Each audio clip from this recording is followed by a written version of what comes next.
born in Chicago, Illinois. Growing up, my mother was a chef and my father was a lawyer.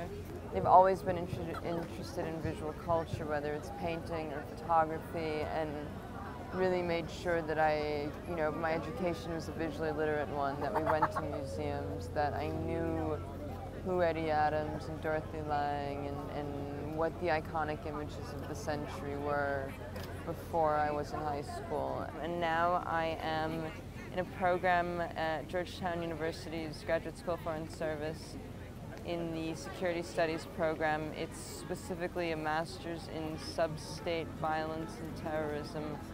And the intention with this degree is to cover conflict, but to have a bit more of a sense and an understanding of what's happening and what's going into the sort of decision-making processes that the leadership at Washington and that other factions within the military go through. For me, it's about curiosity and about the fact that I can't at least really think of any other job where you can get access to presidents and, to use the cliche, paupers in a matter of minutes or days or hours even. I feel that there's a really, big need to visually record history in a way that represents events as they've happened and as they've taken place. So for me, that's sort of the thrill I get, is that I get to sort of experience things that at times are really, living history.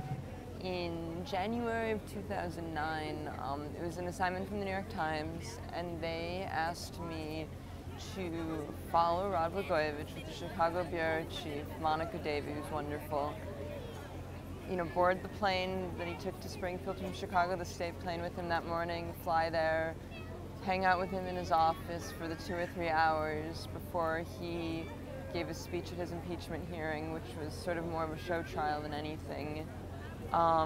Followed him out of the Capitol building to sort of this inner bowel type of, hallways within the Illinois State Capitol, and flew back with him, and pretty much got to his door before we were cut from seeing anything else. But it was, you appreciate how needy politicians are when you start spending time around them. And Rod Blagojevich is nothing if not needy. He kept calling his wife, and he was just very, he did enjoy the attention, even the negative attention. And the more the attention around him built, the more he wanted to control the narrative in a way that I think many people who have that happen to them, or happen to be caught in a situation like that, do. But he's sort of more maniacal about it, and very,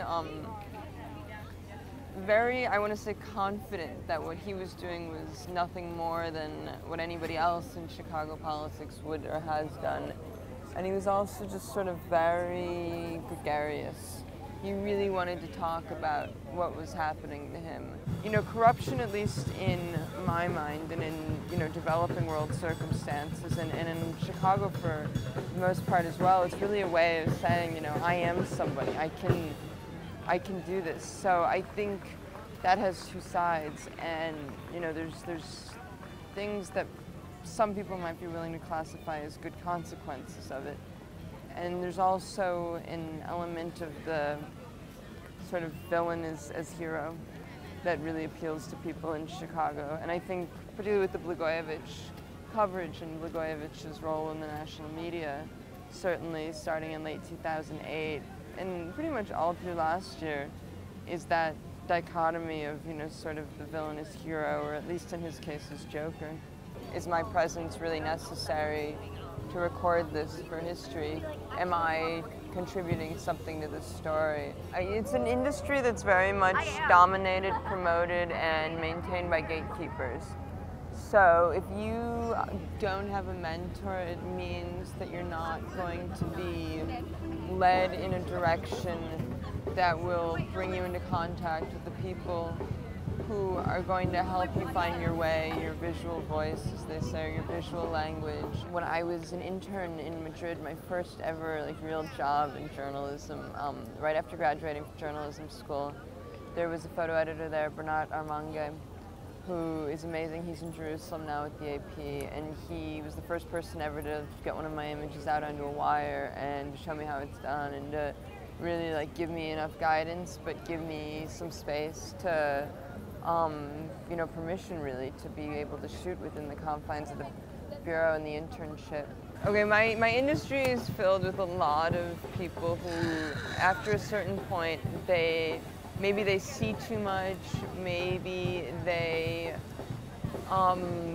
just have misplaced some of the reasons for why they initially became photographers. But there's a lot of humorlessness in my field. There's a lot of, you know, focus on sorrow and on difficulty, and these things are important. But, you know, images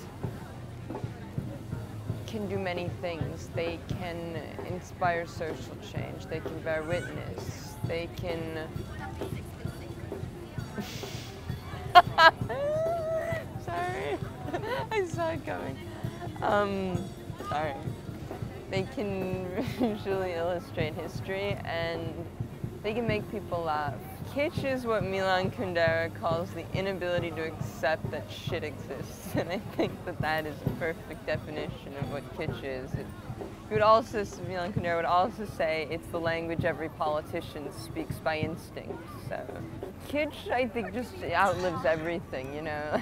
In the beginning there was nothing, and in the end there will probably be kitsch, you know, these, you know, monolithic statues across the Soviet Union, or concrete catastrophes in some areas of Washington. I just think it's a universal too, you know. Every nation, no matter how great or insignificant, has its own variety, and the sort of forced sentimentalism.